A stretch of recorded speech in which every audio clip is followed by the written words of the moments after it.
It goes on to say, seeing their kids more eager to pray than play video games, most parents would shout hallelujah or whatever their expression of joy. And they should.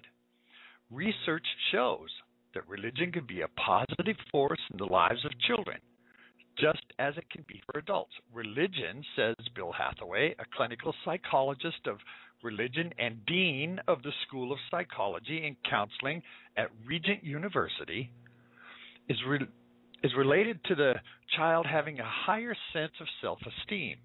They have better academic adjustments, lower rates of substance abuse, and lower rates of delinquent or criminal behavior. So if your child is immersed in Scripture after school and prays regularly throughout the day, you can breathe a sigh of relief. She's a good girl, or my boy is okay. Or maybe not. Your child, remember, it always starts with the children. Your child's devotion may be a great thing, but there's some kids whose religious observance requires a deeper look. For these children, an overzealous practice of their faith, or even another faith, may be a sign of an underlying mental health issue or a coping mechanism for dealing with unaddressed trauma or stress. Therapists in private practice report that they're seeing children and teens across a range of faiths whose religious practice can be problematic. Can be problematic. The amount of time they spend praying or in other acts of spiritual practice is not as important, they say, as the quality of this devotion, or whether it helps the children or instead isolates them and undermines their schoolwork and relationships. Children with obsessive-compulsive disorder, for example, may rigidly repeat holy verses, saying Hail Marys, or focus on their rituals out of a deeper sense of faith, but more as an expression of their disorder. It looks positive, but could be negative. This comes from Stephanie Malalis, a UCLA professor and licensed clerical psychologist. She says that such ritualistic behavior, she says, may also reflect a child's way of coping with anxiety, and in reality could be no more spiritual than hand washing or dreading to walk on cracks. These kids fear that if they don't obey their religious rules perfectly, explains Carol Lieberman, MD, a psychologist in Beverly Hills, that God will punish them.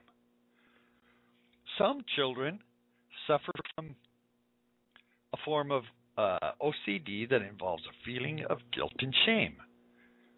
Sufferers obsessively worry that they've committed blasphemy, been impure, or otherwise sin. They tend to focus on certain rules or rituals rather than the whole of their faith. They worry that God will never forgive them. This can signal the onset of depression or anxiety, says John Duffy, a Chicago area clinical psychologist who specializes in adolescence, says kids who have made mistakes with sex or drug use, he says, may have trouble forgiving themselves. He said such fascination to religious practice may not seem so harmful, but extreme behavior such as delusions or hallucinations may be a sign of serious mental illness. Seeing and hearing things that are not there can be symptoms of manic depressive, bipolar disorder, or an early onset of other things, but parents may be less attuned to these unhealthy behaviors when it occurs under the guise of faith. It's not unusual that children in families where marital discord, harsh discipline, abuse, or addiction are present, that they perform rituals for protection. If they know their parents approve of religion, says Lieberman, try to be good little children and stay below the radar of the family chaos or parents or rage, or some children push their already observant parents to be even more stricter, fearing that catastrophe will strike otherwise. Well, what is religiosity raise these red flags? Well, the crucial test focuses on how the kids are functioning in the rest of their lives. Now listen to what they're saying here. Are they doing well at school, playing sports or music, socializing with friends? If so, then their faith is probably a source of strength and reliance. If, however, the religious practices and rituals seem to be overtaking their daily lives and displacing their normal activities, experts suggest taking steps to understand what's triggering this focus on faith. So what could be triggering this focus on faith? Could it be, dare I say it, a real relationship with God? Oh, see, the sense of what I'm getting here is that they say it's okay to say that you're Christian.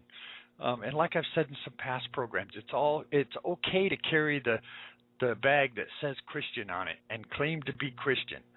But if you open the bag and there's nothing in it, you're not really a Christian.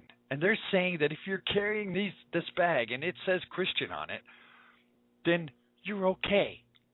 There's nothing wrong with you. But if you focus and commit yourself to Christ the way that we're supposed to, you may have a mental illness.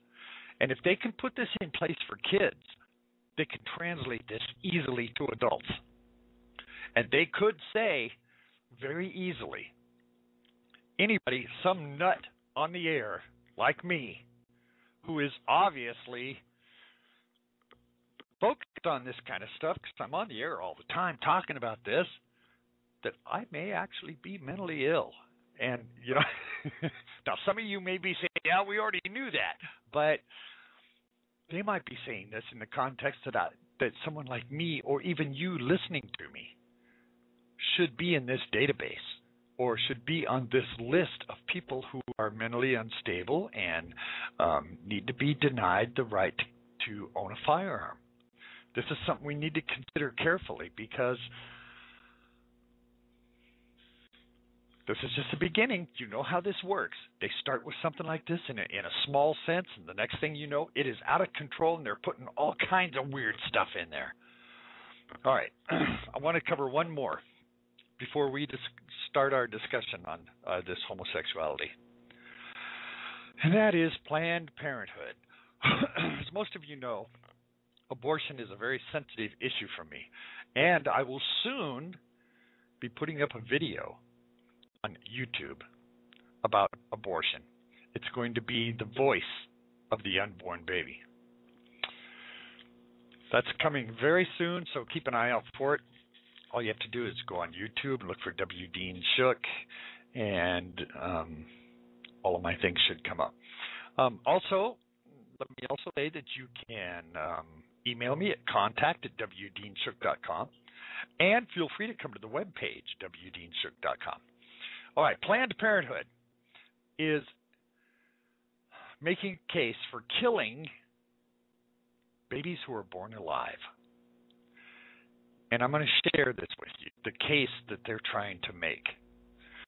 Now, I watched a video of a congressional testimony where Planned Parenthood is trying to lobby for the rules to be changed, that if a baby is born alive under certain circumstances, they could still be killed, even though they're alive and breathing air. Let me share this story with you. Then we're going to get into our discussion about homosexuality. So I have to cover this because abortion is something that we really need to address. This starts with Gianna Jensen, a 17-year-old mother who decided to get an abortion when she was almost 8 months pregnant. Now, an abortion injected her with a toxic saline solution, but Jensen was born alive 18 hours later. She was transferred to a hospital where doctors didn't expect her to live. The lack of oxygen in her womb led to cerebral palsy. But she did, and today, more than 30 years later, she dances, sings, and speaks out against abortion. She says, "My mother made a decision. that she thought affected only her, and yet every day I bear the results of that decision through my cerebral palsy. This was described to the UK Telegraph.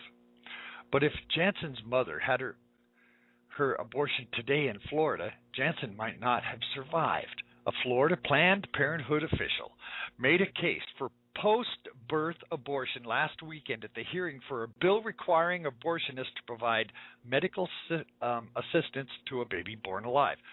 Now, in case you're not familiar with this, if a baby is born alive, then at that point, the obligation of the medical team changes and they have to provide life support to any living human being who's breathing. Well, they're trying to take that provision out. Republican Jim Boyd asked Alicia Lamport Snow, a lobbyist representing Florida's alliance of Planned Parenthood affiliates, what would happen if a baby is born as a result of a botched abortion. Now, before I go on with this story, let me tell you about these Planned Parenthood affiliates. Planned Parenthood has over 800 quote-unquote health centers across this country. They also have almost twice that number of Planned Parenthood affiliates who are not Planned Parenthood, but they're affiliated with Planned Parenthood. That's how we get 1.4 million abortions a year, 1.4 million murders of unborn human beings every year. All right, let me go on with this. I'll keep my personal opinion. That was my personal opinion. I'll keep that out of this. We believe that my decision, or that any decision that's made should be left up to the woman, her family, and the physician, Snow responded. When asked what Planned Parenthood physicians would do when the baby is alive, breathing on the table, and moving, Snow said she did not know because she was not a physician. She later reiterated her position that the decision should be between the parent and the health care provider. But Representative Jose Olivia asked, I think that at that point the patient should be the child struggling on the table, wouldn't it? Isn't that the patient? Because Mrs. Snow was saying that whether the baby stays alive or not is between the patient and the doctor. Well, if the baby is alive, on the table, breathing air and moving, that's the patient. I mean, that's what Jose Olivia was saying. I think at that point, the patient would be the child struggling on the table, wouldn't it? And Snow said, that's a very good question. I really don't know how to answer that. Really?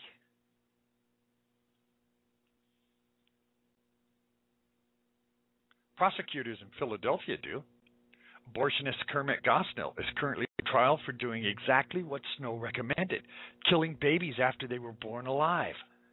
Gosnell faces murder charges in the death of a 41-year-old woman who suffered a botched abortion, as well as the death of 7 babies who were born alive through induced labor, then killed by Gosnell and his untrained staff.